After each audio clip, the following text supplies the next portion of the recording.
자, 이제 수급 풀고 오토 시장 소문도 알아볼 시간입니다. 유스탁의 유창희 대표와 함께 오늘 수요일 함께합니다. 어서 오십시오. 안녕하십니까. 자, 먼저 살펴볼 거는 국제유가부터 봐야 될 것 같습니다. 네. 앞선 코너에서도 좀 다른 것 같긴 합니다만 100달러 밑으로 내려왔다. 이 100이라는 수치가 상당히 큰 어감이잖아요. 그렇죠. 뭐 일부 그 외국계 IB에서는 국제유가가 공급 부족, UBS입니다. 공급 부족에 6월 달쯤에는 125달러 다시 갈 거다. 뭐 이런 보고서도 내놓을 텐데요. 일단 국제유가 하락을 어떻게 보시는지. 네, 뭐 요즘 뭐 유가 자체가 유가뿐이 계속 아니라 문자 오는 거예요. 유가 떨어졌다고. 네. 뭐 그 유가뿐이 아니라 네. 계속해서 이제 원자재 시장 자체가 좀 안정화를 띠고 있는 것 같습니다. 뭐 다소간에. 그렇죠. 뭐 지금 이제 95불, 90불 중반까지 하락을 했는데 그 우크라이나 사태 발생하기 직전의 가격대죠. 그때가 네. 이제 90불 초반, 초중반이었으니까 뭐 이럴 거면 왜 올렸나 생각을 들 정도인데 뭐 투기적인 수요도 가세했을 투기적인 거고. 수요가 강하게 올라왔었고 또 반대로 또 그 투기적인 수요가 급하게 또 빠지면서 좀 유가가 좀 하락했다 생각하고 있고요. 특히 어제 그저께는 유가 하락이 시장에 부정적인 역할을 해줬고 네. 또 어제는 또 긍정적인 역할을 해줬다 생각하고 있습니다. 이게 그러니까 지금 원자재 가격 자체가 시장에 대해서 상당히 좀 방향성 잡기가 좀 이 통일된 감을 좀 못 보여주고 있는데 그저께는 다들 아시다시피 이제 중국이 코로나 방역을 강화하는 부분들 또 그 중국 빅테크는 아닌데 중국 네. 주식 몇몇이 뉴욕 증시에서 좀 퇴출될 수 있다는 우려감들 뭐 이런 것들이 좀 이제 어울리면서 이제 그 유가 수요가 감소할 수 있다 경기 둔화가 될 수 있다는 우려감으로 유가가 급락이 나왔고 네. 그러면서 글로벌 증시가 뭐 글로벌 증시는 아니죠 유로봉 때 올랐으니까 미국 증시가 같이 동반해서 하락을 했는데 어제는 또 이제 반대로 좀 이제 그 사우디 관련해 가지고 그 결제 수단이 좀 변경될 수 있다. 위안화 결제를 위안화. 한다고. 왜냐면 지금 그 사우디의 최대 고객이 중국입니다. 네. 과거에는 미국이었는데 미국은 거의 이제 석유 수입은 거의 없다라고 보시면 되겠고 그래서 그런 부분 사우디에서 판매하는 거 한 30%를 중국에서 수입하다 보니까 좀 위안화 변경에 대한 어떤 부분들 그리고 또 계속해서 뭐 그 이란도 지금 뭐 립서비스인지 모르겠습니다만 러시아가 우리 뭐 합의해줄 용이 있다 뭐 이런 얘기도 나왔었고 그런 부분들이 또 어울리면서 또 하락을 했거든요. 그러니까 오히려 그것은 또 어떤 기대감이 좀 작용하면서 주가가 좀 반응을 했는데 네. 저는 유가가 일단 추가적인 하락은 좀 제한적이다. 왜냐면 우크라이나 사태가 발생하기 전에도 한 90달러대에서 움직였었기 때문에 여기서 추가적인 하락은 뭐 힘들 거라 생각하고 있지만 반대로 지금 이번 주 혹은 지난주 흐름을 보신다면 우크라이나 관련해서 지정학 리스크가 조금은 시장에서는 좀 이제는 좀 그 무시하려고 하는 경향이 좀 일부 있다 생각을 좀 하고 있어요. 그래서 우크라이나 네. 이슈 때문에 유가가 그전처럼 뭐 다시 120달러, 130달러 가기에는 좀 쉽진 않지 않나 생각 좀 하고 있습니다. 네.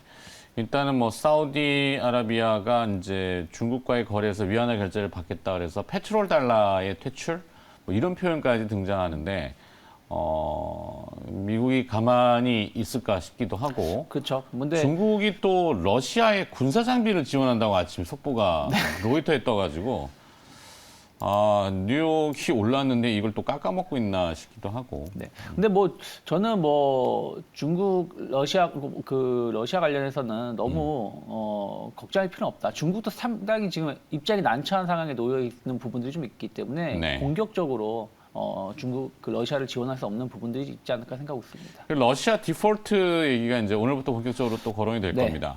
16일자로 지금 다가오는 우리 원화로 치면 한 1,450억 원의 그 달러 국채 이자를 지급해야 되는데 러시아는 외환 보유고 절반도 동결됐고 해서 그냥 루블화로 지급하겠다. 네. 그러면 이제 1917년 볼셰비키 혁명 이후에 외환 디폴트가 100년 만에 일어납니다. 그렇죠. 뭐 근데 예. 그 다들 이제 예상하고 아시겠지만 이 기술적 디폴트라고 하잖아요. 러시아가 돈이 없어서가 아니라 지금 몽리를 부리는 거거든요. 좀 뭐 자산이 동결됐다고 해도 솔직히 러시아가 7억 달러가 없어가지고 그걸 상환 못하는 건 아닌데 지금 일단은 끝장까지 가보자라는 심정인 것이고 또 아시다시피 이번에 상환을 안 한다고 해서 완벽한 디폴트가 되는 건 아니지 않습니까? 4월 16일까지 최종적으로 상환을 안 해야지 디폴트 선언인 것이고 저는 뭐 그렇게 된다라면 어쨌든 지금 주요 국가들은 그런 거에 대해 너무 걱정하고 있는 것 같지 않아요. 다만 지금 이제 그 저기 뭐냐 1998년도인가요? 네네네. 러시아가 한번 그때- 디폴트가 네, 한번 났었죠. 디폴트가 났었을 때 그때 이제 롱텀 캐피탈이 이제 망하게 됐었는데 이게 뭐가 무슨 말씀드리냐면 그냥 금액만 보면 이게 뭐 7억 달러네, 뭐 100억 달러네, 뭐 이런 이제 앞으로 나올 것들이 있겠습니다만은 이것을 이제 파생해서 나오는 금융시장은 더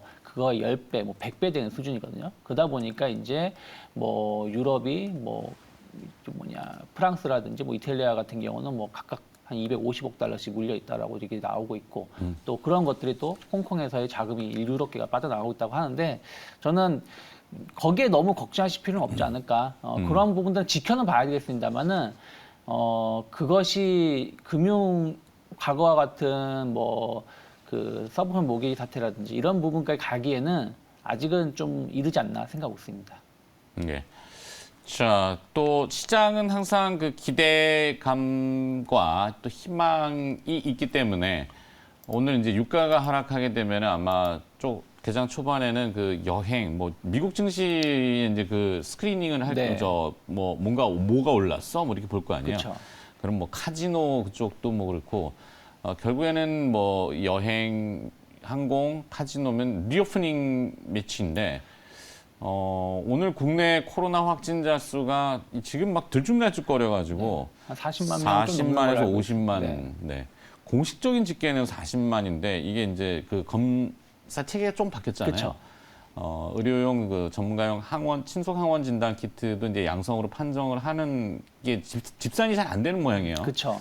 왜냐면 그게 이제 네. 그 보건소로 이렇게 보고가 안 간다고 하더라고요. 전산으로. 네, 전산으로 네, 안 가기 때문에 뭐 그런 분들 많지 않겠지만 신속항원 나오면 버리고 도망간다.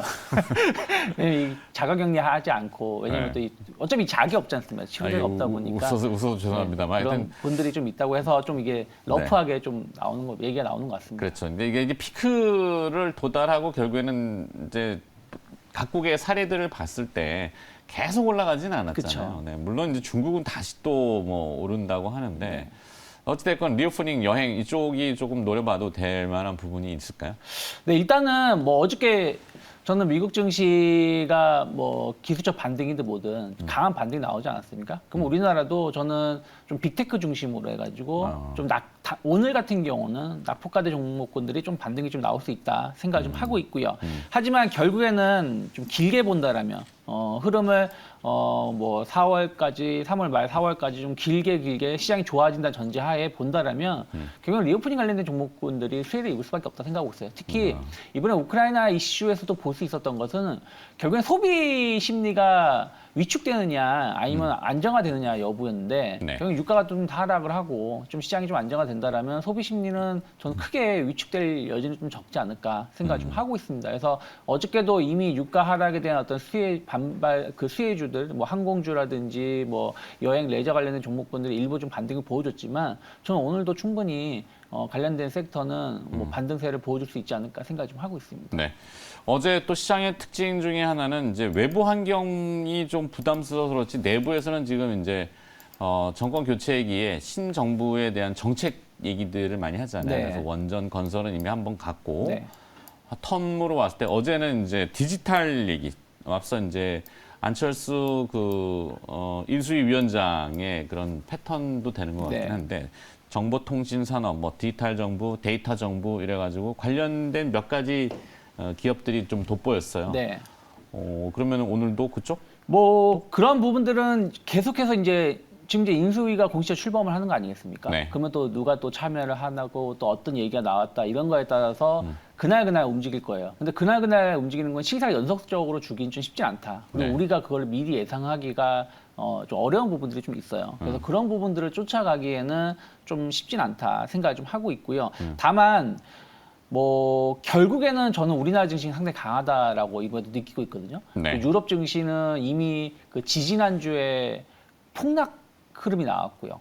뭐 홍콩, 중국 증시는 이번 주 월화 보시면 아시다시피 5%, 6%씩 막 폭락이 나왔지만 우리나라는 아랑곳하지 않았다라는 것이고 물론 수급은 상당히 안 좋았음에도 불구하고 상당히 강하다라는 것은 결국에는 이번에 흐름 자체가 우리나라 같은 경우 영향이 상당히 좀 적고 이런 부분들에서 이겨낼 수 있다라는 부분들이 좀 감지되고 있지 않나 저는 생각을 좀 하고 있어요. 그래서 네. 시장을 본다라면 약간 그 경기 민감주들 그 미국 증시도 보시면 나스닥은 결국엔 13,000을 깼다가 올라왔지만 S&P 500은 저점을 안 깼거든요. 네. 그러면서 반등에 일단은 성공한 거 본다라면 역시 경기 민감주라든지 이런 부분들이 어떤 기대감들은 계속 있는 것이 아닌가. 그럼 우리나라도 그런 쪽에 대해서의 관심을 조금 더 기울이는 게 결국에는 길게 봤을 때 수익률 제고가 나올 수 있지 않을까 생각 좀 하고 있습니다. 네. 자, 지금 인공지능 관련된 이슈도 있는데 저건 뒤에 또 일발장전에 한 번 또 있기 때문에 넘어가도록 하겠고. 자, 그리고 또 뭐를 봐야 될까? 오늘 일단 준비하신 기업이? 네, 오늘 저는 그러니까 그래서 이제 오늘 이제 낙폭과대 종목을 볼지 아니면 추세가 살아있는 종목을 볼지를 고민하다가 현대해상을 좀 준비를 현대해상? 했거든요. 네. 뭐 지금 FOMC의 금리 이슈가 있고 국내는 아마 4월 그러니까 차기 그 한국은행 총재의 인선권을 다음 정부로 지금 넘긴 것 같아요. 그렇죠. 윤석열 대통령 굳이 당선인 쪽으로. 예, 굳이 뭐 문재인 대통령께서 그 지정해놓고 갈 필요는 없지 않을까. 그렇겠죠. 왜냐면 어쨌든 다음 정부와 손을 맞춰야 되기 때문에. 그래서 이번에는 금리 동결이 나왔지만 전 이번에도 결국 내용을 보면은 다음번에도 금리 인상 가능성이 상당히 높게 점쳐지고 있었던 부분들이 좀 있어서 네. 뭐 금리적인 부분들이 있지만 현대해상 같은 경우는 일단은 지난해 실적이 상당히 좋았습니다. 한 4,700억 이상의 영업이익을 좀 보여줬었고 올해도 상당히 좀 기대를 좀 해볼 수 있다라고 생각하고 있는데 왜 그러냐면 최근에 이제 손해보험사들의 가장 큰 걱정거리가 뭐 최근이 아니죠. 그동안 누적되어 있었던 것들이 이제 실손보험의 손실이거든요. 과잉 의료 진료 서비스 이런 부분들을 상당히 좀 이제 막겠다라는 의지가 좀 정부가 계속 보여주고 있기 때문에 네. 그런 걸로 인해서 어떤 그 수익 손실이 상당히 줄어들 수 있고 또 오히려 그 보험료 인상을 상당히 좀 강하게 보여줄 수 있기 때문에 오히려 그런 것들이 현대해상의 실적을 올해도 좀 높일 수 있지 않을까 생각을 좀 하고 있고요. 그리고 이제 말씀하신 것처럼 금리거든요.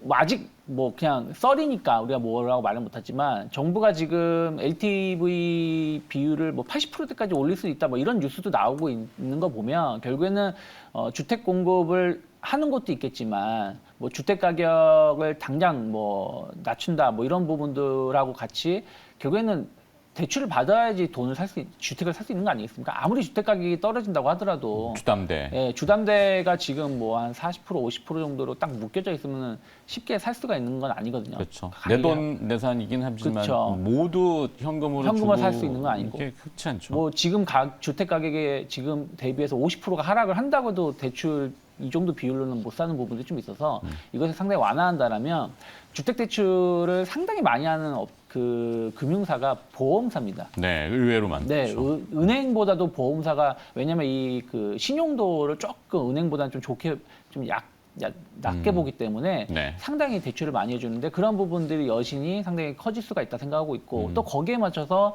금리가 오른다라면 그런 거에 대한 어떤 수익성이 상당히 좋아질 수 있기 때문에 네. 본연의 사업 자체도 올해 상당히 기대가 되고 있고 또 금리 인상이 아주 강하진 않지만 대출 규제가 완화가 되면서 금리가 조금 더 오른다라면 거기에 따른 그 대출 증가에 따른 어떤 수익성이 더 커질 수 있는 부분들이 좀 있다 보니까 그런 측면에서 보신다라면 최근 현대해상 보면 계속해서 신고가 행진 보여주고 있고요. 수급적인 측면에서도 외국인하고 기관들 계속해서 좀 강하게 매수세가 좀 유입되고 있는 부분들이 좀 있기 때문에 네. 저는 뭐 아까 말씀드린 것처럼 그 당장 뭐 낙폭과대 종목군도 좋겠지만 좀 어쨌든 뭐 오늘 FOMC 회의도 있고 해서 본다라면 좀 추세가 살아 있고 신고가 패턴을 가는 현대해상 저는 26,500원을 이탈하기 전까지는 계속 분할 매수 가능하다 생각하고 있고 목표가는 35,000원까지는 한 3월 말 4월 초까지는 달성할 수 있지 않을까 생각하고 있습니다. 네.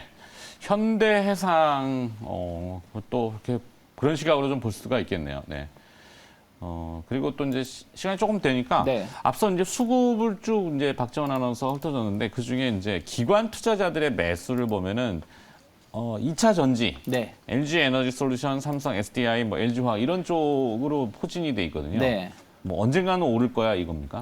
그런 것도 있다 생각하고 있고 아까 말씀드린 것처럼 유가가 하락을 하고 있고 원자재 가격 자체가 좀 안정화되는 부분들이 있거든요. 그럼 지금 니켈 가격이든 뭐 이런 이슈들 때문에 그 2차 배터리 관련된 종목들이 급락세가 나왔어요. 네. 근데 그러면 원자재 가격이 안정화된다라면 이들 종목들이 낙폭과대인 식으로 나올 수 있지 않을까. 어제 테슬라도 다시 한번 $800를 회복하면서 한 4에서 5% 정도 강한 상승을 보여주면서 움직여줬기 때문에 일단 저는 2차 전지에 대해서의 약간 우려감들은 상당 부분 해소가 됐다. 그리고 지금 주가가 상당히 많이 하락을 하면서 약간 고평가 논란에서 좀 벗어나고 있지 않나. LG 에너지 솔루션 계속해서 주가가 하락하면서 지금 35만 원, 36만 원대거든요. 공모가가 30만 원이었어요. 그거에 비한다라면 어느 정도 이제 2차 전지 관련해서는 뭐 추가적인 하락이 아예 안 나온다는 건 아니지만 그전과 같은 폭락보다는 이제 제한된 하락 그러면서 점진적인 반등을 조금 보여줄 수 있는 구간이 아닐까 생각하고 있습니다. 네. 뭐 일단 2차 전지에 대한 대부분 부담스러운 악재들, 뭐 니켈 가격이 급등해가지고 원재료 가격이 상승하고 수익성이 떨어질 거고, 뭐 여러 가지 복합적인 것들이 있는데 재료는 노출이 된 상태고, 그렇죠. 그 재료를 보고서 수급으로는 이제 기관의 수급, 물론 외국인의 공매나 아직도 그 매도는 좀 압력이 있긴 합니다만. 근데 외국인들은 저는 뭐 그렇게 뭐 주식을 매도를 하는 부분들이 꼭 2차 전지만 매도하는 게 아니라 전체적인 시장을 좀 매도하는 부분들이다 보니까 외국인들 수급을 당장 뭐 기대할 수는 없다. 하지만 기관들 중심으로 해서 좀 매수가 들어와주고 있다는 것은 어느 정도 좀 바닥은 확인되고 있는 것이 아닌가 생각을 좀 하고 있기 때문에 지금 화면에 나오고 있는 테슬라가 이제 미국에서 네. 이번에 또 올렸죠. 미국하고 중국에서 전기차 가격을 기습 인상했다고. 네, 5일 전에도 한번 올렸었고 네. 이번에도 올렸는데 어제 보니까 그 뭐 이제 테슬라의 전기차는 시가로 사는 그렇죠. 근데, 뭐 근데 8억에도 테슬라 아니고. 입장에서 어쩔 수 없는 게 차체가 프레임이 알루미늄이고 그리고 이제 배터리가 들어가는데 이 알루미늄 가격이 엄청 오르지 않았습니까? 많이 올랐죠. 네. 모든 자재가 다 네, 올랐죠. 그런 부분들 때문에 올렸다 생각하고 있는데 뭐 그렇다고 해서 우리나라 그 테슬라 차량 판매가 적어질 것이냐? 그건 아니라 생각하고 있기 때문에 뭐 테슬라 걱정을 할 필요는 없다 생각하고 있고 하지만 어쨌든 2차 전지 시장은 전기차 시장 계속 성장할 수밖에 없는 부분들이다 보니까 그런 네. 측면에서 보신다라면 니켈에 대한 어떤 이슈는 아까 유가도 보셔서 아시겠지만 다시 해결될 수 있다. 기업들이 어떤 제품을 만들 때 오늘만 사는 게 아니지 않습니까? 오늘 그렇죠. 만들 걸 내일 만들 거 오늘 수입하는 게 아니라 최소 3개에서 6개월 정도는 텀이 있기 때문에 그러면서의 흐름이 좀 중요하지 않을까 생각하고 있습니다. 맞습니다. 인도네시아의 니켈 광산이 다시 또 화랑을 띠고 있다고 하니까 뭐 또 캐내겠죠. 네. 자, 뭐 시장의 수급도 좀 아까 드려봤고, 뭐 이슈들 그리고 전략, 거기에 이제 뭐 소문으로 평가할 수 있는 이게 시각이죠. 기업을 보는 시각을 좀 틀어서 다르게 본 현대해상 이야기까지 이것저것 얘기 좀 들어봤습니다. 유스탁의 유창희 대표가 오늘 수고를 해주셨네요. 고맙습니다. 고맙습니다.